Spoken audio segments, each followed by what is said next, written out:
अस्सलाम वालेकुम नाज़रीन, प्रोग्राम करंट अफेयर स्पेशल के साथ मैं हूं आपका मेज़बान बाकर अब्बास जाफरी। नाज़रीन, अल-अक्सा मॉस्क पर हमने देखा कि इंसानियत के साथ एक बहुत बड़ा जुल्म हुआ।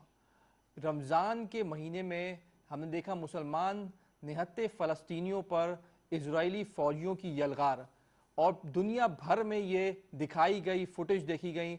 हम आपस में ये सवाल पूछने पर मजबूर हो गए, despite of the fact that Muslims are a huge dominant nation throughout the world. हम देखते हैं मुसलमानों की एक तो जियोग्राफिकल नंबर की एक अच्छी तादाद है, ओवरऑल पॉलिटिकल क्लाउड भी है, लेकिन इन सब चीज़ों के बावजूद हम नाकाम हैं कि फ़लस्तीनियों को हम किस तरीके से बचा सकें, उनकी किस तरीके से मदद कर सकें। और ये जो इंसानियत के साथ ये जो जुल्म हो रहा है, कंटिन्यूसली हो रहा है for the past 4 to 5 decades, तो बहुत ज़्यादा हो रहा है। और हम ये देख रहे हैं कि पॉलिटिकल फ्रंट के ऊपर और डिप्लोमेटिक फ्रंट के ऊपर एंड देन मिलिट्री फ्रंट के ऊपर हम कुछ नहीं कर पा रहे। ऐसा इस दौरान हमने देखा प्राइम मिनिस्टर इमरान खान ने कंसिस्टेंटली एक आवाज़ उठाई है। इससे पहले कश्मीर के ऊपर आवाज़ उठाई थी, अब फ़लस्तीन के ऊपर आवाज़ उठाई है। क्या मजीद करना बाकी है? क्या स्ट्रैटेजी होनी चाहिए? ओवरऑल जियो स्ट्रेटेजिक डायमेंशन क्या है इस पूरे इशू की? खित्ते में क्या तब्दीलियां होने वाली हैं? ये तमाम तर इंपॉर्टेंट सवाल हैं। इनके बारे में आज डिस्कशन करने के लिए हमारे साथ बहुत ही एक्सक्लूसिव पैनल ऑफ गेस्ट मौजूद है। मैं अपने राइट से तारुफ करना चाहूँगा। हसन हबीब साहब मौजूद हैं, जो कि फॉर्मर एम्बेसडर हैं, चाइना को रिप्रेजेंट कर चुके हैं, चाइना में गए हैं, नॉर्थ कोरिया में गए हैं, मोरक्को में, ईरान में, स्विट्जरलैंड में। So he is got a very well rounded experience, और ये बता सकते हैं कि डिप्लोमेटिक फ्रंट पे क्या कोताहियां रही हैं, क्या इंपॉर्टेंट चीज़ें हमें करनी है यहाँ पे, इस इशू को मजीद उजागर करने के लिए क्या स्ट्रैटेजी होनी चाहिए। बहुत बहुत शुक्रिया सर प्रोग्राम में शामिल होने का। Then we have with us mister Shahzad Sheikh sahab, जो कि इंटरनेशनल पॉलिटिकल एनालिस्ट हैं, एकेडमिक बैकग्राउंड से भी इनका ताल्लुक है। ओवरऑल इस इशू के एकेडमिक एस्पेक्ट्स आपसे शेयर करेंगे, इनकी भी इंसाइट से फायदा उठाएंगे। बहुत बहुत शुक्रिया सर प्रोग्राम में शामिल होने का। Then we have with us mister Fawad Siddiqui sahab, जो कि जियो स्ट्रेटेजिक एनालिस्ट हैं। यहाँ पे you need to understand one thing, because ये तमाम तर इशूज के पस मंजर में एक ओवरऑल पॉलिटिकल गेम है, एक इकोनॉमिक गेम है, एक एजेंडा ऑफ रिलीजन भी मौजूद है। सो इन तमाम तर डायमेंशंस को देखने के लिए ही is the right person we have with us. बहुत बहुत शुक्रिया सर प्रोग्राम में शामिल होने का। Then we have with us air commando retired Jamal Hussain sahab, जो कि अगेन डिफेंस एनालिस्ट है। So we have got a very strong panel of guest today, जो कि इस जियो स्ट्रेटेजिक डायमेंशन को डिस्कस करेगा हमारे साथ। बहुत बहुत शुक्रिया सर प्रोग्राम में शामिल होने का। सबसे पहले हसन साहब आपकी तरफ आऊंगा, इस जुल्म के ऊपर आप क्या एक फीडबैक देंगे कि क्या है ये? Thank you very much. देखिए, जो फ़लस्तीन इशू है, इसको आप थोड़ा सा हिस्टोरिक पर्सपेक्टिव में ले जाएं, 48 से भी पीछे। तो एक साजिश के तहत ब्रिटिश को लीग ऑफ नेशन ने मैंडेट दिया था, और उनको मैंडेट इसलिए नहीं देना था कि उनका पहले ही एक एग्रीमेंट था ज्यूज़ के साथ कि वो ज्यूश सेटलमेंट करेंगे इस इलाके में। ठीक है। और ब्रिटिश को ये शौक़ था कि ज्यूज़ जो है उनकी फ़र्स्ट वर्ल्ड वॉर में मदद करें। तो जब उनको ये 1917 में तुर्की के शिकस्त के बाद मैंडेट दिया गया, तो पहला काम उन्होंने ये किया कि ज्यूज़ को सेटल करना शुरू किया वहाँ। अच्छा, ज्यूज़ को सेटल करने का जो प्रोसेस है, ब्रिटिश रहे 1917 से 1948 तक, ऑलमोस्ट 30 ईयर्स। और इस दौरान उन्होंने ज्यूज़ को इनफ तादाद में पहुँचा दिया, उनको आर्म्स पहुँचा दिए। तो और फिर वो 14 मई 48 आता है, जिसको जब फ़लस्तीनियों के 500-600 गांव सफ़ेस्ती से मिटा दिए गए, 7.5 लाख लोगों को वहाँ से किया गया मूव, जिसको आप नकबा कहते हैं। तो इंटरनेशनली इसको किस तरह का रिस्पांस मिला? क्या इसको साफ कहा गया कि ये इलीगल है? बिकॉज ये क्लियर होना बात बहुत ज़रूरी है कि इंटरनेशनली डिप्लोमेटिक कम्युनिटी क्या समझती है। देखिए, इसको यूँ आप समझ लें कि 48 में ज्यूज़ के बारे में बड़ी हमदर्दी थी सारी दुनिया को। जर्मन्स जिन्होंने खुद ये प्रोसेस किया था, वो भी इसको समझते थे कि ज़्यादती, और उन्होंने ये सोचा कि बेस्ट ये है कि इनको ला के उस ज़मीन में बिठा दिया जाए जहाँ से कोई 2000 साल पहले निकाले गए थे। अच्छा, यूएन ने एक और काम किया था जो शायद अगर तस्लीम कर लिया जाता तो इतने प्रॉब्लम ना होते। उन्होंने स्टेट ऑफ पैलेस्टाइन और जो इज़राइल है, दोनों को, ज्यूइश स्टेट, दोनों को साइड बाय साइड फ़लस्तीन में माना था। लेकिन जो अरब नेबर्स थे वो नहीं माने, वो बहुत गुस्सा थे, और उसके बाद आर्म्ड स्ट्रगल शुरू होती है बाकायदा।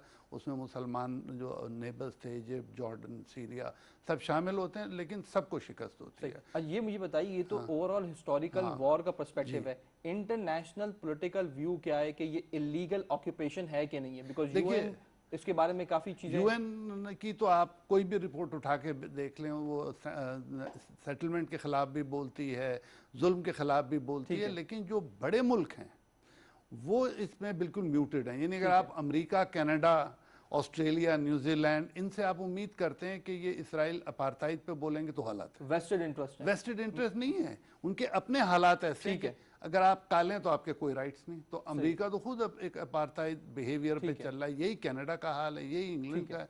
तो इंटरनेशनली आपको वो वोकेबलरी नहीं मिल रही है जो अंडरस्टैंडिंग की तरफ लेके जाए। सर आपका फीडबैक दीजिए इसके ऊपर कि internationally a lot of nations informally say that this is wrong, this is absolutely wrong, but हम ये देखते हैं कि डिप्लोमेटिकली जब आते हैं तो वो उसमें शशोपंज में मुब्तला हो जाते हैं जब इसको बोलना पड़ता है। What's your feedback on that? I am not sure, जो आप जो कह रहे हैं कि most of the nations they say it's wrong, मेरे ख्याल से that's not true. Most of the nations recognise Israel. I am sorry to say, वो रिकॉग्नाइज करते हैं इसराइल को। ये जो मुस्लिम मुल्क में, जिसमें पाकिस्तान और कुछ मुल्क, और मुस्लिम मुल्क में भी अभी बहुत सारे मुल्क ने रिकॉग्नाइज कर लिए। इजिप्ट और जॉर्डन में फर्स्ट, अभी यूएई वगैरह का हो गया। अब आप आइए जो प्रेजेंट मसला अल-अक्सा। हाँ, क्योंकि क्वेश्चन रिकॉग्निशन का नहीं है, अभी क्वेश्चन ये है कि फ़लस्तीनी ज़मीनों पर कब्जा करने का, उसके बारे में क्या कहते हैं? जो बात उन्होंने इसराइल को रिकॉग्नाइज कर लिया, ना सिर्फ इसराइल 1948 को रिकॉग्नाइज किया, उन्होंने 1967 की जो वॉर है, जो जड़ है आज के मौसू का, कि 1967 एग्जैक्टली ऑन 10 सितंबर उन्होंने, सॉरी 10 मई, उन्होंने ईस्ट जेरूसलम पे कब्जा किया था। East Jerusalem was part of Jordan at that time. तो वो कब्जा कर लिया। उनका ये मैंडेट यह था कि पूरे जेरूसलम में वो अपनी हुकूमत करे और अपनी कैपिटल भी वहाँ ले जाए। और हर साल वो 10 मई को उनका एक जत्था होता है जूइश यंगस्टर्स फार राइट्स का, जो बहुत सारे वो जाता है वेस्ट, क्योंकि जो अल-अक्सा मॉस्क है और जो गोल्डन डोम है वो टेंपल, सलोमन टेंपल उसके साथ ही है ना, दो अलग अलग हैं। और ये इस पे एक मायदा हुआ था बिटवीन मुस्लिम्स, पैलेस्टीनियन और इसराइल के साथ कि वो वेस्ट बैंक से अंदर नहीं जाएंगे, और वो मायदा हमेशा उस पर अमल करते रहे। इस दफ़ा ये हुआ है कि इस दफ़ा there was a fear that ये जो आ रहे हैं यंगस्टर्स फ्लैग लेकर, वो शायद इसको वायलेट करते। तो इस वजह से पैलेस्टीनियन ने भी अपने डिफेंस में रखे हुए थे। ओके, और बहुत मुमकिन है नेतन्याहू के इंकरेजमेंट से उन्होंने ये माहिदा को तोड़ा और गोल्डन डोम पे पहुंच गए। जब वो पहुंच गए तो उस पर इसराइल ने ये दावा किया कि हम इसलिए पहुंचे क्योंकि हमारे ऊपर रॉकेट फायरिंग हुई है फ्रॉम जेरूसलम, ईस्ट जेरूसलम, विच जो बिल्कुल डिनाई किया अरब्स ने। okay? लेकिन दुनिया तो वही सुनती है जो सुनना चाहती है। और उसके बाद उन्होंने जो हमला शुरू कर दिया, और अल-अक्सा में जो हमले में एटलीस्ट 20 डाइड, 300 से ज़्यादा इंजरी हुई है। उस वजह से जो प्रेशर इसराइल पे थोड़ा बहुत आया है, बिकॉज दुनिया भी रिकग्नाइज करती है कि अगर अल-अक्सा पे हमला हुआ है तो जितने भी मुसलमानों के फ्यूड है वो बहुत मुमकिन है वो कम हो जाएंगे। अब उन्होंने सारा शिफ्ट कर दिया गाजा पे। सही है, अभी गाजा पे आई अंडरस्टैंड योर पर्सपेक्टिव। इधर एक तो ज्योग्राफिकल बाउंड्री का इशू पहले सॉर्ट हो जाए तो देन वी कैन डिसाइड कि कौन किसकी बाउंड्री में कौन इंट्रूड कर रहा है, because that's very important. Sir what's your take right now, because this is again an alternative perspective. Yes, देखिए आपकी बात बिल्कुल देखिए प्रॉब्लम इंटरनेशनल बाउंड्री डिसाइड करने का नहीं है। इस वक्त है basically illegal occupation of lands of Palestine, जो कि शायद किस अपना माजी करीब में उसको लीगलाइज करने के लिए उसको कवर दिया गया through UN and through security councils के जो परमानेंट मेंबर्स हैं उनकी तरफ से। देखिए इशू ये नहीं है। इशू क्या है कि इनकी जो, मैं तो इनको इंक्रोचमेंट के तौर पे लेता हूँ। अभी रिसेंट जो ये शेख जरार के कस्बे का वाक़या हुआ है, जिसपे ज्यूइश कोर्ट ने जो है वो वर्डिक्ट भी दिया कि जी उनको वहाँ से एविक्ट किया जाए, जो पैलेस्टाइन जो पिछले सैकड़ों साल से वहाँ रह रहे हैं। और उसी का रिप्रकशन जो है वो 7 मर्ज हुआ ये अल-कुद्स का डे जो हम लोग मनाते हैं, और वो लोग वहाँ उसकी ऑक्यूपेशन डे मनाते हैं। लेकिन देखिए इशू ये नहीं है। आप रिकग्निशन की बात करते हैं, जिस तरह एम्बेसडर साहब ने बात की, it is not matter of illegal और लीगल, इट इज मैटर कि दुनिया की जो ताकतें हैं वो क्या मानती हैं। सही है। आप देखिए पिछली अमेरिकन गवर्नमेंट जो है, ट्रम्प ने उसको जेरूसलम को, उसको इजराइल का कैपिटल तस्लीम कर दिया। अब ये वो टाइम है, देखें बाइडेन की गवर्नमेंट शायद थोड़ा सा डिफर करती है पिछली गवर्नमेंट के साथ, जो हमने सऊदी अरब में देखा, जो हमने यमन में देखा, और जो शायद ये लिटमस टेस्ट है जो इजराइल चाह रहा है कि जी ये जो एक्शन इजराइल ने लिया है इस पे अमेरिकन और उसकी जो लॉबी है वो क्या राय रखती है।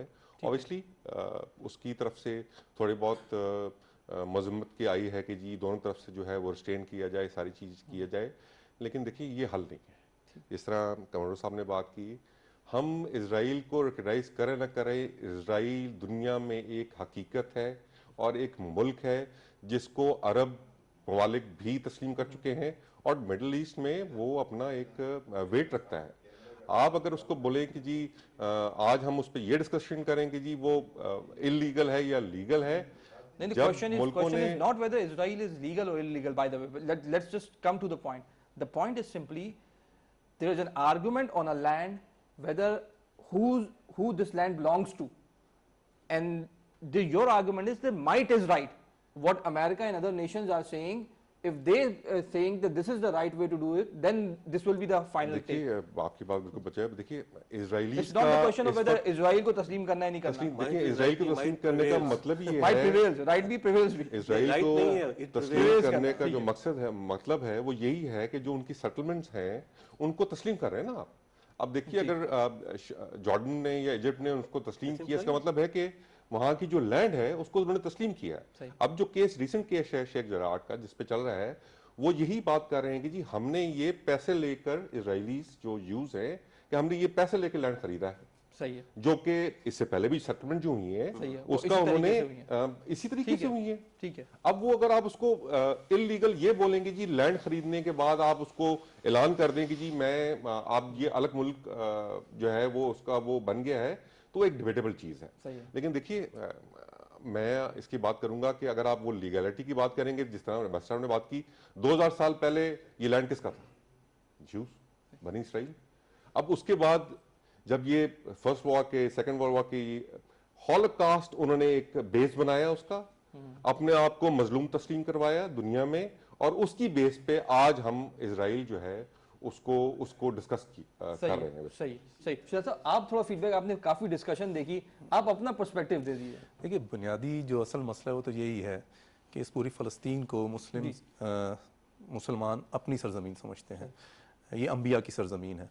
और अगर हम मजहबी पर्सपेक्टिव में देखें तो जो अंबिया का सिलसिला चलता आ रहा था वो मोहम्मद सल्लल्लाहु अलैहि वसल्लम के ऊपर ख़त्म हुआ, और हम वो आखिरी उम्मत हैं जो कि आखिरी नबी को तस्लीम करते हैं। उससे पिछली जो कौमें थीं, चाहे वो ज्यूज़ हों चाहे वो क्रिश्चियंस हों, अगरचे वो इस वजह से क्लेम करते हैं कि हज़रत मूसा या हज़रत ईसा की भी वहाँ पे निशानियाँ मौजूद हैं, लेकिन उन्होंने बाद में जो उसके बाद जो नबी है उसको उन्होंने तस्लीम नहीं किया। तो अगर रिलीजियस पर्सपेक्टिव में देखें तो वो अपना राइट उस तरह से उस ज़मीन के ऊपर खो चुके हुए हैं। ज्यूज़ का जहाँ तक से सिलसिला है, देखें 2000 कम अज़ कम पिछले 1400 साल से ये मुसलमानों के पास ये लैंड रही थी, और ये तारीखी तौर पे साबित है कि मुसलमानों ने वहाँ पे कितना फेयरली ट्रीट किया। आपको शायद पता हो जब हज़रत उमर के दौर में इसको बेज़ंटाइन अम्पायर से लिया गया था, तो बेज़ंटाइन अम्पायर जो उसका शहर का रूलर था उसने हज़रत उमर से शर्त रखवाई थी कि हमने इनको दाखिले से मना रखा हुआ है ज्यूज़ को, आपने भी इसको एक्सेप्ट करना है कि नहीं देंगे। उसको हज़रत उमर ने इसको एक्सेप्ट किया, लेकिन कुछ अरसे के बाद उस सिलसिले को ख़त्म कर दिया गया, और फिर अगले 1300 साल तक मुसलमानों ने ज्यूज़ के ऊपर कोई वहाँ पे जुल्म नहीं किया। बल्कि इवन आप ये देखें जब यूरोप में स्पेन का डाउनफॉल हो रहा था तो वहाँ से ज्यूज़ जो मुसलमान निकल रहे थे वो कहाँ जा रहे थे? वो ऑटोमन अम्पायर जा रहे थे। इवन अमेरिका का एक रिपोर्ट में पढ़ रहा था कि लेट 19th सेंचुरी में 1870 के लगभग यूएस कांग्रेस ने अपना डेलीगेशन भेजा ऑटोमन अम्पायर में, और उन्होंने उसके बाद कहा कि ज्यूज़ का इसका दुनिया में जो सबसे बेस्ट ट्रीटमेंट अगर हो रहा है तो वो मुस्लिम लैंड्स में हो रहा है, इवन अमेरिका में भी नहीं हो रहा। तो अब असल बात क्या है, देखें कॉलोनियस्ट पावर का एक अपना प्लान था, मैं उस प्लान की डिटेल में नहीं जा रहा, लेकिन उन्होंने अपने प्लान के तहत इस खित्ते के अंदर एक फॉरेन बॉडी को तख्लीक किया। अब एक बात सिंपल सी है, मेरा क्लेम है ये मेरी ज़मीन है, हमारा यानी कि हमारी ज़मीन है, अगर उसके ऊपर एक फॉरेन ऑक्यूपेशन हो गई है मैं उसको कैसे तस्लीम कर सकता हूँ? पहले दिन से जो यूएन की रेजोल्यूशन इसके ऊपर आई है, आई थिंक 1948 के अंदर एक चीज़ डाल दी कि 2 स्टेट सोल्यूशन। जब 48 में जो स्टेट बनी है, 78% ऑफ द फ़लस्तीन लैंड पे उन्होंने ऑक्यूपेशन की है और 67 के बाद 100% पे हो गई है। और अब जिस 2 स्टेट सोल्यूशन की बात की जा रही है उसके अंदर 88% जूइश स्टेट होगी ठीक है। और 12% जो होगी वो फ़लस्तीनियन अथॉरिटी होगी, ठीक है। जिसकी राइट्स या जिसकी ताकत कराची मेट्रोपॉलिटन कॉर्पोरेशन से भी कम होगी। तो अगर हम इसको प्रिंसिपली मान लेते हैं कि कोई आके आपकी ज़मीन पर कब्जा करे और फिर उसकी चूंकि ताकत है, और हम अभी मिसाल के तौर पर अगर ईमान भी लेके हमारे पास ताकत नहीं उसको छुड़वाने की, तो इसलिए उसके कब्जे को तस्लीम कर लें, तो फिर कल को हम अपने कश्मीर के ऊपर भी क्या क्लेम कर सकते हैं। तो ये इस लिहाज से बहुत ही गलत पहले दिन से इस पर लिखा गया कि जी हम 2 सोल्यूशन इसके ऊपर बात करते हैं। जहाँ तक बात है इंटरनेशनल लॉज की या इंटरनेशनल की कवानीन की या इंटरनेशनल जिसको हम कम्युनिटी कहते हैं, देखिए बिल्कुल बात वाज़ेह है, ये जो इंटरनेशनल लॉज बनाए गए हैं आफ्टर ये लीग ऑफ नेशंस और UN, ये बड़ी ताकतों के बनाए हुए लॉज हैं। जब आप इंटरनेशनल कम्युनिटी कहते हैं, एक आम तौर पे एक बंदा, शायद मैं भी बहुत अरसे तक यही समझता था कि इसका मतलब तमाम दुनिया के ममालिक, लेकिन जब आप एक्चुअल में स्टडी करते हैं international community means America and Europe, not even शायद उसमें रशिया और चाइना भी नहीं उसके अंदर शायद आता उस तरीके से। सही है। तो अब उन्होंने एक सिस्टमाइज कर दिया हुआ है अपनी कॉलोनियलिज्म को थ्रू लॉज के, जो छोटे छोटे ममालिक हैं वो इंडिपेंडेंटली एक्ट ही ना कर सके। I got your point. इसमें सबसे ज्यादा इंपॉर्टेंट पॉइंट जो आपने भी हाईलाइट किया, इन्होंने बहुत क्लियरली बताया, माइट प्रिवेल्स। सो अगर माइट को अगर आप खोलें यहाँ पे, बिकॉज वो बड़ा क्लियर है, because if he is arguing that I have purchase the land, तो मैं इनकी लैंड आपसे परचेज नहीं कर सकता। Now then he says might prevails. अब माइट में मुस्लिम उम्मा कहाँ खड़ी हुई है, कितनी सॉफ्ट पावर है और कितनी हार्ड पावर है हमारे पास इंटरनेशनल कम्युनिटी में, उस पर थोड़ा तबसरा सर आपसे। देखिए ये बात तो आपने वही बात की कि मैं what is the soft power status पे अपने हार्ड पावर तलाश करूं, सारे ही शहर ने पहने हुए दस्ताने। आप अरब लीग की बात कर रहे हैं या आप OIC की बात कर रहे हैं, उसमें वही ममालिक तो शामिल है जिन्होंने इसको तस्लीम किया। सही।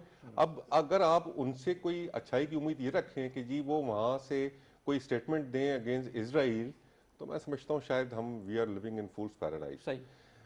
देखिए प्रॉब्लम अब जाके आप अगर ये बोलें कि जी पिछले इससे पहले जो अरब इजराइल वॉर हुई थी उसके बाद जो सिनेरियो डेवलप हुआ, तो उसको इजराइल को सर्टिफाई किया किसने? अरब ने। सही। आज हम OIC की जब बात करने लगते हैं तो OIC सिवाय वर्ड्स के उनके पास है क्या रह गया? आप देख लीजिए आज OIC की जब यमन की बात आई तो वो कहाँ खड़े थे हम। अब इसी तरह अब अगर आप ये गाजा की या फलस्तीन की बात आप OIC में लेकर जाएं या अरब लीग में लेकर जाएं, तो मैं समझता हूँ शायद हम उसको टूल तो दे सकते हैं उस किस्से को, लेकिन सोल्यूशन की तरफ हम जा ही नहीं सकते। सर आपका फील? पहले जैसे मैसर साहब ने कहा था कि जेरूसलम हैंड चेंज करता रहा है कि रोमन्स के पास था, बाइजेंटाइंस वाले वहाँ थे, क्रिश्चियंस थे, फिर सुल्तान सलाउद्दीन अय्यूबी ने उसको लिया, हज़रत उमर पहले थे जो उन्होंने उसका किया। वहाँ पे देखिए 2 चीज़ें, गोल्डन वो डोम ऑफ रॉक है और अल-अक्सा मॉस्क है, वो दोनों जैसे कहते हैं टेम्पल माउंट वहाँ पर है। और टेम्पल माउंट गोल्डन रॉक वो है जो इसराइल वो कहते हैं, जूस ये कहते हैं कि यहाँ पर हज़रत इब्राहिम ने हज़रत इस्माइल को लाए थे कुर्बानी के लिए, वो इनका वर्जन है। अब जो मसला जो हो रहा है कि जब 67 वॉर के बाद उन्होंने जोलान हाइट ले लिया, अरब चुप रहे, उन्होंने ईस्ट वेस्ट जेरूसलम ले लिया, अरब चुप रहे। अब जो वेस्ट की जो थिंकिंग है इन माय ओपिनियन कि वो समझते हैं कि अगर वो अल-अक्सा पे हमला करके उस पर काबू करने की कोशिश करते, बहुत मुमकिन हो मुसलमान जाग उठे। इस वजह से वो इसराइल के हाथ रोक रहे हैं कि आप अल-अक्सा ना जाएं। उन्होंने सारा फोकस अब गाज़ा पे कर दिया है। गाज़ा पे कल अगर कल फ़लस्तीन जो 2 स्टेट की सोल्यूशन है, कल अगर उसको मान लेते हैं तो फिर बताइए हम क्या करेंगे। हमारी भी यही पोजीशन है कि अगर फ़लस्तीन 2 स्टेट सोल्यूशन मान लेते हैं और इसराइल भी उनको ईस्ट जेरूसलम दे देता है तो हम भी इसराइल को तस्लीम करेंगे। This is our stated position. This is your stated position by the way? Yes, am I correct? अगर पैलेस्टीनियन मान जाते हैं तो देखिए पैलेस्टीनियन का राजी होना, लैंड का जो देखिए पावर तो है, लेकिन जो लीगैलिटी है उसमें अगर आप जाते हैं और लीगैलिटी में UN पावर से मुराद ये क्या, do you have the soft power as a community, Muslim उम्मा एंड हार्ड पावर बोथ? दोनों नहीं है। अनफॉर्चुनेटली मुसलमानों में क्योंकि डेमोक्रेसी की वो कम है हमारी हिस्ट्री, तो हमारे यहाँ सॉफ्ट पावर नहीं है। उसकी एग्जांपल ये है कि इस वक्त सबसे हेटेड मुसलमान वर्ल्ड में जो है चैनल वो अल जज़ीरा है, और उससे सऊदी भी नाराज़ हैं, उससे जॉर्डेनियन भी नाराज़ हैं, सब नाराज़ हैं। That type of, there is only one Muslim channel जो आपको सही सूरत हाल दिखाता है ऑन पैलेस्टाइन एटलीस्ट, और भी बाकी जगह भी अच्छा दिखाता है। तो हमारी सॉफ्ट पावर तो ना होने के बराबर है मुस्लिम वर्ल्ड की। और हार्ड पावर आप 3 दफ़ा इजराइल से लड़के देख चुके हैं, तीनों दफ़ा इस बुरी तरह से शिकस्त हुई है कि जो सारे मिल के भी, यानी इजिप्ट, जॉर्डन, सीरिया, लेबनान, सब मिल के भी परफॉर्म नहीं कर पाए। तो अगर आपकी ये सूरत है, और जहाँ तक डिप्लोमेटिक उसका है, तो अभी तक मुसलमान वर्ल्ड एक OIC पे भी सिर्फ तकरीरी मुकाबला है। मुसलमान वर्ल्ड जो है डिप्लोमेटिकली इतनी वीक है कि उनके आपस के ही मसाइल हल नहीं होते। अब आप सिंपल है, जब आप यमन की जंग देखते हैं तो आपको पता चल जाता है where do we stand. In fact हमें उन्होंने साइड लाइन पे खड़ा कर दिया, जो इतने बड़े सऊदी अरब के भाई बने हुए थे उस वक्त पे।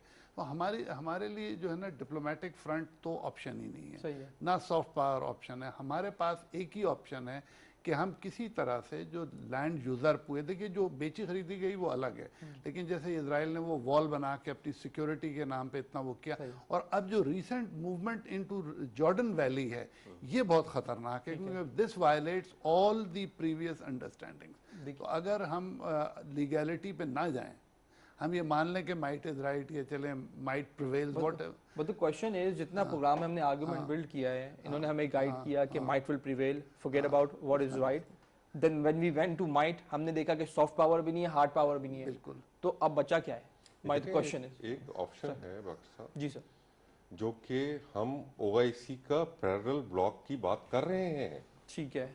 अब अगर आप उसको अजम ब्लॉक की बात करें तो मैं समझता हूँ अरब की तरफ से वो अजम ही होगा, लेकिन अब वो एक वक्त की जरूरत है। वो बैकलैश कर गया था वो, जी मैं उसी बात कर रहा हूँ, लेकिन कहीं ना कहीं वो लोगों के जहन में मौजूद तो है। अब जिस तरह अमेरिका का डाइवर्जन हुई है फ्रॉम सऊदी अरबिया, और हमारा जो रिसेंट ट्रिप है ये इसका गमाज है कि शायद अमेरिका का जो अम्ब्रेला था towards Saudi Arabia and middle east, वो शायद अब उतना नहीं रहेगा।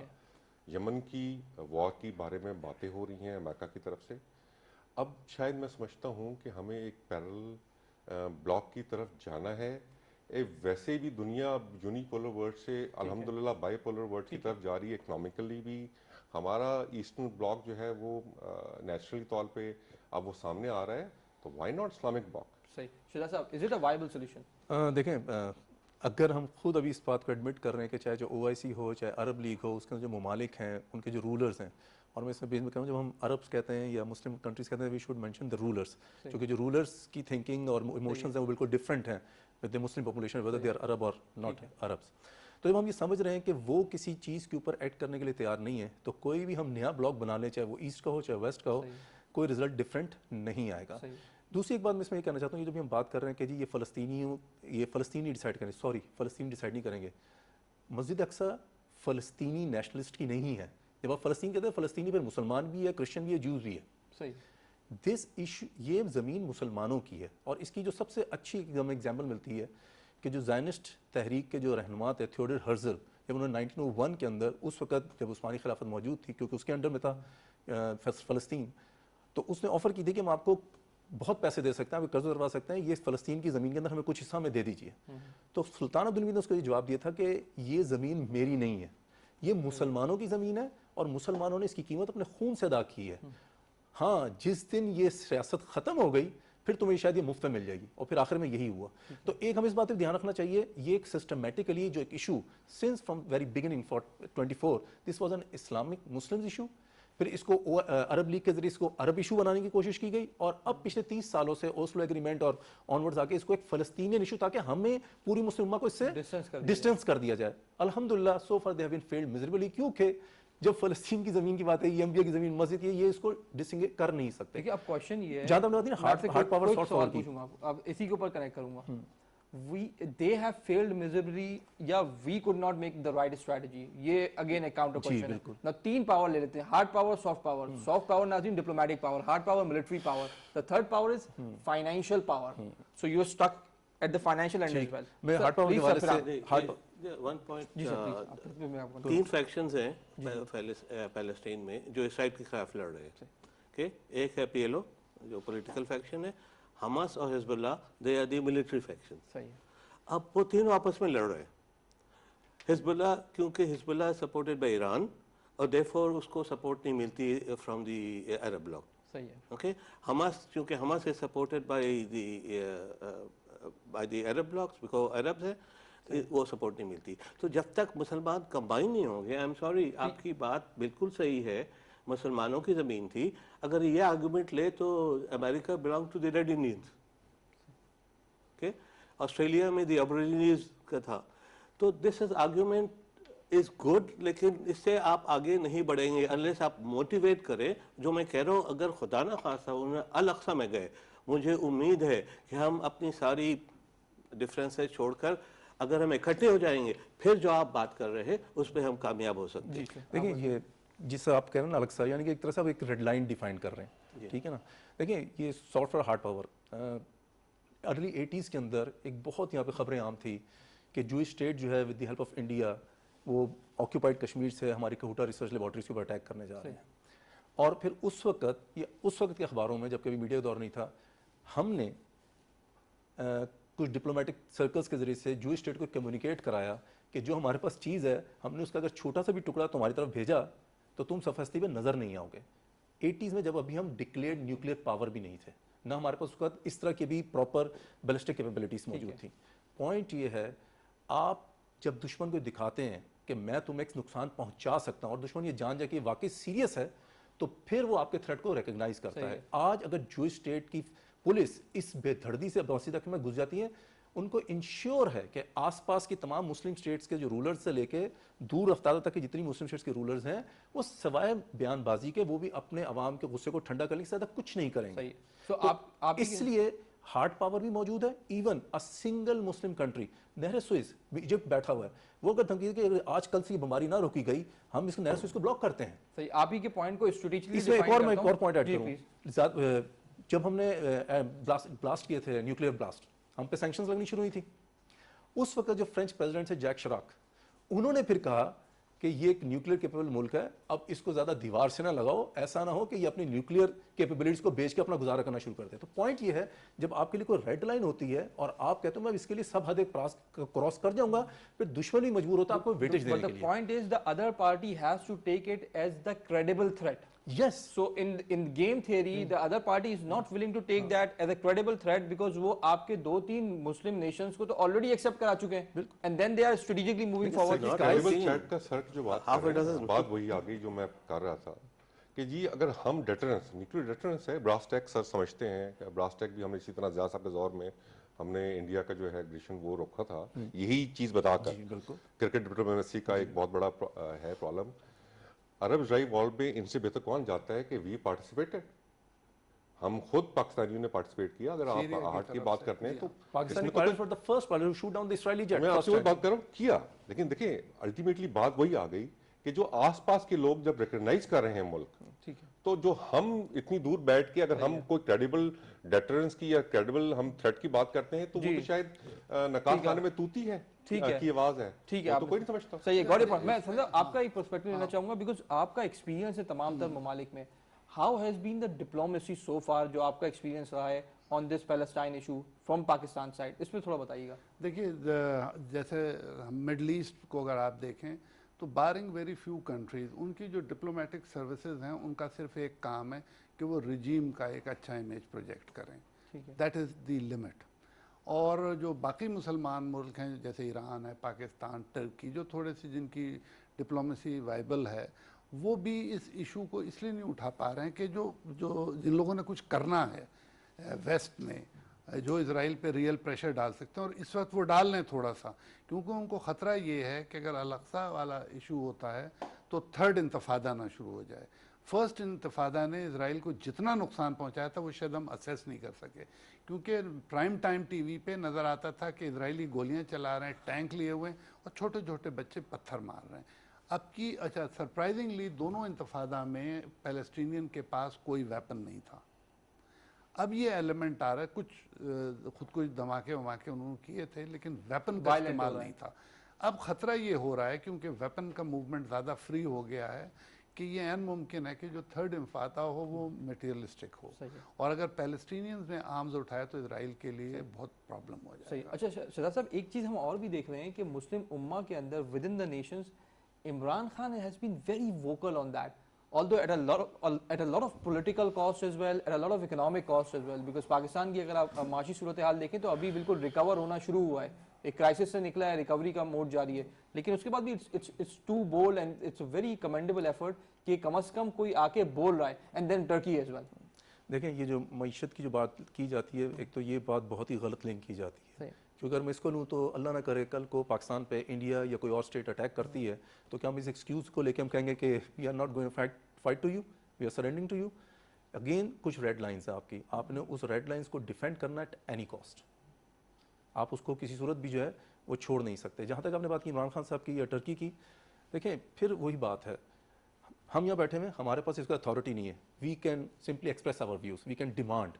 रूलर का काम ये होता है कि वो एक पॉलिसी देता है और उसके ऊपर अमल करता है। अनफॉर्चुनेटली जो रूलर भी इसका कर रहे हैं वो वही कर रहे हैं जो मैं और आप बैठ के कर रहे हैं, बयानबाजी, बातचीत। रूलर जब ये काम करेगा तो वही हम कह रहे हैं कि जूइश स्टेट को क्यों इस बात की यकीन है कि वो कुछ भी कर लेगा, उसका कोई हाथ रोकने वाला नहीं है, स्पेशली मुस्लिम, उन्हें पता है कि मुस्लिम रूलर जो हैं उन्हें से कुछ नहीं। और मैं आपको एक बात, और बात, टर्की की फौजें लीबिया पहुंची हुई हैं, लीबिया में कॉन्फ्लिक्ट चल रहा है, एक फैक्शन को अमेरिका सपोर्ट कर रहा है, एक फैक्शन को यूरोपियंस सपोर्ट कर रहे हैं, टर्की का वहां पे क्या काम है? तो टर्की वहां पे अपनी फौजें मूव कर सकता है। टर्की सीरिया के अंदर फौज मूव कर सकता है जब उसको पता चलता है उसके फलां ऑटोमन एम्पायर के एक बादशाह की जो कबर थी वो अंडर थ्रेट आने लगी है, तो उसके टैंक जाके उसकी कबर को रिकवर करके बाहर ले आते हैं। लेकिन वो टर्की आया सूफिया की मस्जिद को भी सो कॉल्ड रिवाइव कर देते हैं, लेकिन मस्जिद अक्सा मुसलमानों खून बह रहा है, उसके लिए फौज मूव नहीं हो सकती, उसके लिए सब बड़ी मजबूरी आ जाती है। Problem is again the red line is the answer. आपके मुल्क में लाखों बच्चे मेल न्यूट्रिशन का शिकार हैं, आप चाह रहे हैं लीडर को कि अपनी रेड लाइन ये वाली थोड़ी तारीख पे जाए। जी प्लीज। हजरत उमर के ज़माने में, हजरत उमर रज़ी अल्लाह के ज़माने में Muslims were the rising power, इस वजह से उन्होंने पहले जेरूसलम कैप्चर किया था। नेक्स्ट जो कैप्चर हुआ था सुल्तान सलाउद्दीन अय्यूबी, तारीख में देखिए सुल्तान सलाउद्दीन अय्यूबी उस वक्त तक उसने हमला नहीं किया जब तक वो जितने फैक्शंस थे उनसे लड़कर उनको इकट्ठा नहीं किया, बिल्कुल मोमेंटम नहीं बना लिया। No, he fought against Egypt वगैरह, जंग करके उनको इकट्ठा करके फिर then he was able to, वो भी बहुत एफर्ट के साथ। सही है। तो अगर आप समझते हैं कि जिस किस्म के फैक्शंस हमारे हैं मुसलमानों में, अगर हम जंग के साथ ले लेंगे वो नहीं होगा। जैसे आप कह रहे हैं कि रेड लाइन जो मैं देख रहा हूँ, अगर उन्होंने अल-अक्सा पे हमला किया, बिकॉज अल-अक्सा इज आवर अव्वल क़िबला अव्वल है और थर्ड मोस्ट रिलीजियस साइट हमारी है। अगर उस पर हमला हुआ है, बहुत मुमकिन है हम में वो जाग आएगी, और जब तक सारे मुसलमान इकट्ठे ना हो आप इसराइल का ज़्यादा बिगाड़ नहीं। जैसे आपने मिसाल दी ना सलाउद्दीन अय्यूबी साहब, यानी किसी ने लीड ली ना, जब लीड ली तो फिर इलाके के मुसलमानों ने भी देखना कि कौन लीड ले रहा है, इसके ऊपर वो जुड़ता चला जाता है। फिर अगर कोई उसका एक सलाउद्दीन अय्यूबी भी ना खड़ा होता तो कोई भी ना जुड़ता। Do you agree with this argument कि Al Aqsa is the right line? जी हाँ, मैंने कहा भी था, कमोडोर साहब बिल्कुल सही कह रहे हैं कि ये रेड लाइन है। इसीलिए यूरोपियंस को थोड़ी सी फिक्र है कि अगर मुसलमान यूनाइट हो गए या थर्ड इंतफादा वेव आ गई जो वायलेंट हो सकती है, तो ये फिर इजराइल के लिए बड़ा मुश्किल है। लेकिन what's your take on that? जी देखिए, रेड लाइन की तो जहाँ तक बात है उसमें मैं बिल्कुल मुत्तफिक हूँ। ठीक है। जहाँ तक आप बोलें कि जी being the only nuclear power in Islamic world और हम वो लीड लें, तो मैं फिर वही बात करूँगा, ये लीड OIC या अरब लीग के होते हुए तो नहीं हो सकती। ठीक है। क्योंकि देखिए, अब अगर वो बात वही है कि कह दूंगा अगर सच तो मुझे मार देंगे लोग। बात ये है कि देखिए, सेकेंड वर्ल्ड वॉर के बाद ये जो मिडल ईस्ट में मोनार्की का क़याम थी, लोग कौन है? आपने कभी इनकी हिस्ट्री देखी है? अगर आप ये हिस्ट्री देखें और आप इनसे ये एक्सपेक्ट करें कि जी वो रेड लाइन अगर क्रॉस होती है और उसको ये लोग रिटेलिएट करेंगे, ठीक है, तो फिर वही बात है कि शायद हम ठीक है गलत बात करें। सही फरमाया। I think now what should be our strategy Muslim उम्मा के तौर पे, क्या मजीद हम कर सकते हैं ताकि इसको मजीद उजागर किया जाए? बिकॉज एक चीज़ तो बड़ी क्लियर है, जो हम वॉरफेयर देखते हैं मीडिया का, उसमें पाकिस्तान बहुत कुछ कर सकता है यहाँ पे और एक कलेक्टिव एक्शन ला सकता है मुस्लिम उम्मा का। Although you don't have the hard power to push it forward, but you have a lot of media power internationally जिसको आप गैल्वनाइज कर सकते हैं interest. Are we doing it optimally, sir? नहीं सर, देखिए इशू सिर्फ ये है कि जो वर्ल्ड इंटरनेशनल मीडिया है उसमें जूइश लॉबी और इंडियन लॉबी हमसे कोई 15 साल आगे है। हमारा मीडिया इंडिया से कोई 15-20 साल बाद शुरू हुआ है। Now it is gaining momentum. और जैसे मैंने कहा, आप कह रहे थे कि इसमें जो है रियासतों का जो आया फर्स्ट वर्ल्ड वॉर के बाद क़याम, वो सारे वो लोग हैं जो वेस्ट के से रिलेटेड हैं, चाहे वो कोई कबीला हो या जॉर्डन जैसे एक नया मुल्क क्रिएट किया गया। तो ये सारे जो सरबराह थे, अवाम की आवाज़ तो इस वक्त है नहीं अरब वर्ल्ड में। एक दफ़ा शुरू हुआ था तो वो इन्होंने दबा दिया। सिमिलरली इजिप्ट है जिसके ऊपर एक हमेशा मिलिट्री पावर रही है, एक दफ़ा डेमोक्रेटिक फोर्स आई तो ख़त्म। तो हमें जो मेरे जहन में प्लान आता है कुछ करने को, एक तो हमें ह्यूमन राइट वायलेशन को बहुत ज़्यादा उजागर करना चाहिए, जिसकी एक्सेप्टेंस यूरोपियन अवाम में, देखिए एक वक्त आया था जब इराक वॉर के ख़िलाफ़ यूरोप में मुजाहरे बड़े हुए, मुस्लिम वर्ल्ड से बड़े हुए, तो there is a huge acceptance of human right violation. फिर आप जो ऑक्यूपेशन, इजराइल ने वादा किया था ओस्लो में कि वो अपने सेटलमेंट को फ्रीज करेगा, इट हैज़ डी फ्रीज्ड, वो वॉल बनाई। तो ये वो सारे पॉइंट्स हैं जिन पे अगर हम इजराइल के पे थोड़ा सा प्रेशर करें, क्योंकि फाइनेंशियली, फिजिकली, मिलिट्रीली तो हम इजराइल का कुछ नहीं कर सकते। इजराइल किसी ज़माने में अमेरिका पे बहुत डिपेंडेंट था, अभी भी 3.2 बिलियन 1 जनवरी को उसको मिल जाते हैं, लेकिन इस वक्त इजराइल की टेक्नोलॉजी, इजराइल की जो है फाइनेंशियल पावर, स्टार्टअप्स, इसकी कंपनीज की लिस्टिंग बिल्कुल जो मोस्ट डेवलप्ड इकोनॉमीज में होती थी, वर्ल्ड की 35th इकोनॉमी, एक छोटा सा लर्न फ्रॉम दैट। अगर हम कुछ टेक्नोलॉजी अडॉप्शन, एजुकेशन अपने नेशन, देखिए एक डेजर्ट में उन्होंने एग्रीकल्चरली डेवलप कंट्री बना लिया और ड्रोन से उसको मॉनिटर करते हैं, उसकी फर्टिलाइजर को, उसके पेस्टिसाइड्स को। तो और जो बड़ी बड़ी इस वक्त दुनिया की सारी कंपनीज हैं, उनके अब जो हैं offices are based in Israel. तो इजराइल की फाइनेंशियल पावर वगैरह तो नहीं, लेकिन हम कॉमन पब्लिक को यूरोप में, वेस्ट में और दूसरे मुल्कों में ह्यूमन राइट वायलेशंस पे और वो जो एग्रीड लाइंस थी उनको क्रॉस करने पे इजराइल को मेलाइन कर सकते हैं और इजराइल पे इंटरनेशनल प्रेशर ऐसा आ सकता है। You recommend a concentrated focused strategy to outline human rights violation by all the Muslim nations across the board. Do you agree to that and what else can we do that? मैं वैसे नासिर साहब इस पे agree नहीं करता। देखिए Jewish state primarily एक feasible state ही नहीं है। आज भी जूइश एयरफोर्स को अपनी जेट्स की, फाइटर प्लेन्स की ट्रेनिंग के लिए टर्किश एयरबेस इस्तेमाल करनी पड़ती है। उसका मीठा पानी के जो सोते हैं वो जॉर्डन से आते हैं। टर्किश नेवी अगर इस वक्त मेडिटेरेनियन सी में उनके स्टेट के सामने खड़ी हो जाए तो वो अपनी नेवी को मूव नहीं कर सकते। जो मैं बात पहले भी कहती कि स्काई पिकॉट एग्रीमेंट के तहत ये जो जूइश स्टेट के आसपास जो ममालिक को केक की तरह काट के बनाया गया था, वो उस वक्त की क्लोज पावर्स और आज की क्लोज पावर ये समझती थी कि ये एग्जिस्ट नहीं कर सकते जब तक इसके एक आसपास अपने प्लांट के लोगों की एक सिक्योरिटी वॉल ना बनाई जाए। जहाँ तक बात है हमारी ताकत पकड़ने की, बिल्कुल हमें ताकत पकड़नी है। और अगर आज हमारी ताकत नहीं है, यानी पाकिस्तान जैसा मुल्क 70 साल बाद अगर कमजोर है तो ये किसकी कमजोरी की वजह से? मेरी और आपकी वजह से तो नहीं ना, हमारे हुक्मरानों की वजह से। नहीं, सबकी कमजोरी है।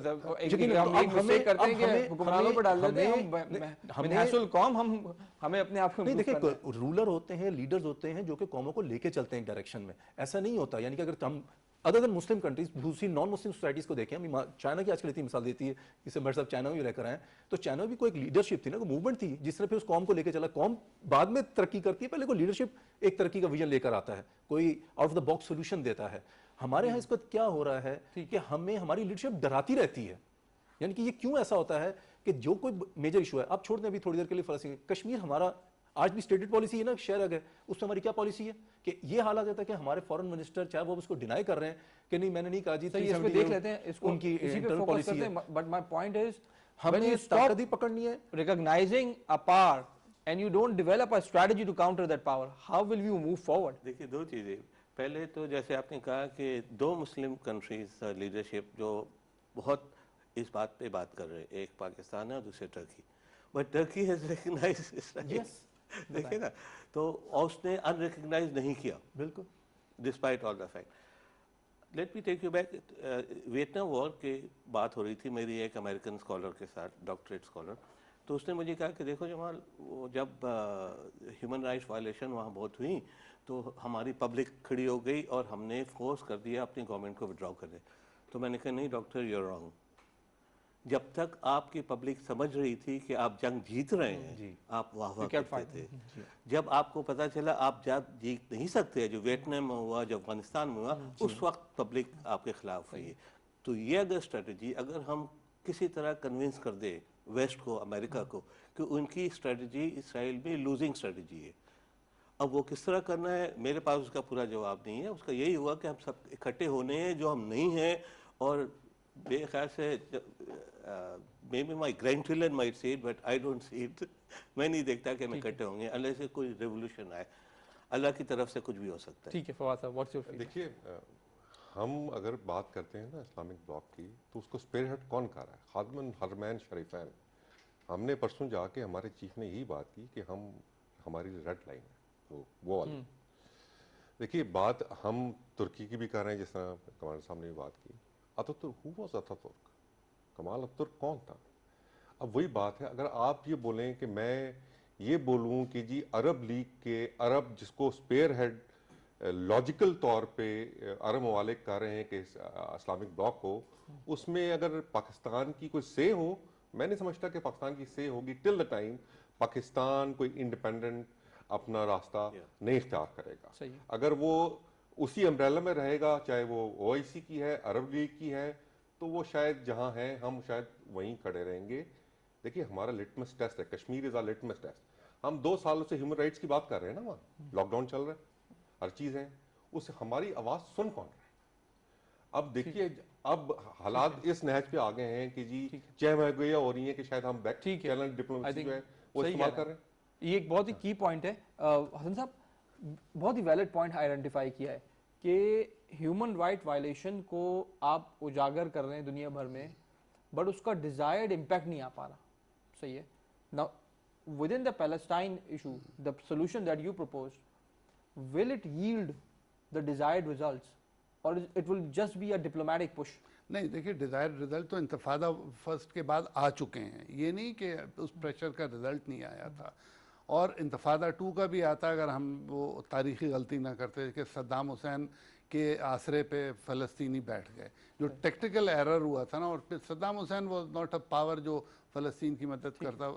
तो हमें डिज़ायर्ड रिजल्ट तो आ सकते हैं, लेकिन हमारे पास कोई और ऑप्शन नहीं है। सही। मैं जो सोल्यूशन कह रहा हूँ, ठीक, ये कहना कि पाकिस्तान एक एटॉमिक ताकत है, वो फेंक दे, आप फेंक के दिखा दीजिए। अब एंटी मिसाइल बताएंगे सब, जमाल साहब बताएंगे, सिस्टम्स ऐसे हैं कि आप अपना बम अनलेस गधे पे लेके जाएं वहाँ तक आप बच नहीं सकते हैं। जो जिस तरह इजराइल को प्रोटेक्शन है, देखिए, आपने अपने F-16 इंडिया के खिलाफ तो इस्तेमाल आप नहीं कर सकते। जो अभिनंदन के खिलाफ हमने चाइनीज़ जहाज़ लिए थे, वो इसलिए इस्तेमाल किए थे कि आपका शायद इंडिया की तरफ रुख करते ही सिस्टम नहीं चलेगा, दुनिया बहुत आगे चली गई। I don't know, that might be your claim, but I don't know. नहीं, ठीक है, I got your point. ये फियर है हमारे लोगों I got your के point. I'm just coming to the conclusion of the show. आपके फाइनल वर्ड्स हैं। देखिए, वो जो ह्यूमन राइट्स को उजागर करने की बात हो रही है, ये एक क्लास तक काम करता है एक इंटरनेशनल पब्लिक ओपिनियन बनाने के लिए, लेकिन उसके बाद फिर एक ताकत चाहिए जो कि उसको इस्तेमाल करे और एक फाइनल रिजल्ट की तरफ लेके जाए। तो अब जैसे वियतनाम की मिसाल दी गई, या किसी भी और मुल्क के अंदर जब ह्यूमन राइट्स वायलेशन होती है, तो उससे एक माहौल बनता है जिससे एक ताकत जो कि उसको अपने मुखाने, फिर वो उसको इस्तेमाल करती है। लेकिन अगर वो पावर मूव ना करे तो फिर से बातें ही होती रहती हैं। Sir, your final feedback sir. मेरा जो व्यू है, और ये व्यू मेरा कश्मीर में भी है और फ़लस्तीन में भी है, आपको आज़ादी के लिए खून देना पड़ेगा। And it is the Kashmiris and the Palestinian, वो आपस में अगर लड़ते रहे, हमास, हिज़्बुल्लाह, PLO वगैरह वगैरह, और हमसे उम्मीद करें कि हम करें, that's not going to happen. Third इंतफादा हो जाए, अगर वो पूरी तरह से इकट्ठे हो, फिर मुस्लिम की सपोर्ट हो, फिर वो जो बात वियतनाम की मैं कर रहा था। फौज साहब, आपका फाइनल। ये अल्लामा इकबाल की एक दुआ दोहराऊंगा, एक वो मुस्लिम हरम की पासबानी के लिए, नील के साहिल से लेकर ताबा खाके काश पर। बहुत बहुत शुक्रिया फवाद साहब, प्रोग्राम तक तो हम पहुंच गए। बहुत बहुत शुक्रिया सर प्रोग्राम में शामिल होने का। शिदाज सर, बहुत बहुत शुक्रिया प्रोग्राम में शामिल। हसन साहब, it's always wonderful talking to you, it's always great Jamal साहब टॉकिंग टू यू। नाज़रीन, what you need to understand right now is कि 3 component you have to increase, अपनी hard power, military power, soft power, diplomatic power and financial power. इन तीनों चीज़ों को यकजा करके then you have to further influence the overall Muslim उम्मा, जिसको आपको साथ मिलाना पड़ेगा। तभी आप कोई प्रॉपर स्ट्रैटेजी बना सकते हैं इस इशू को आगे बढ़ाने के लिए यू नीड टू अंडरस्टैंड कि यूएन की रेजोल्यूशंस भी हैं, इंटरनेशनल रूल्स भी हैं, कवानीन भी हैं जो कि ये इन्फोर्स कर सकते हैं। But until and unless you have all these 3 components of the power with yourself, आपको एज अ उम्मा अपने बच्चों को पढ़ा के एजुकेट करना पड़ेगा so that they can increase their soft power, hard power and financial power. इसके बाद ही आप किसी स्ट्रॉन्ग स्टैंडिंग पे आ सकते हैं। नाज़रीन, इसके साथ ही हमारे प्रोग्राम का वक्त खत्म हो जाता है। अपने मेज़बान बाकर अब्बास जाफरी को इजाज़त दीजिए। अल्लाह हाफ़िज़।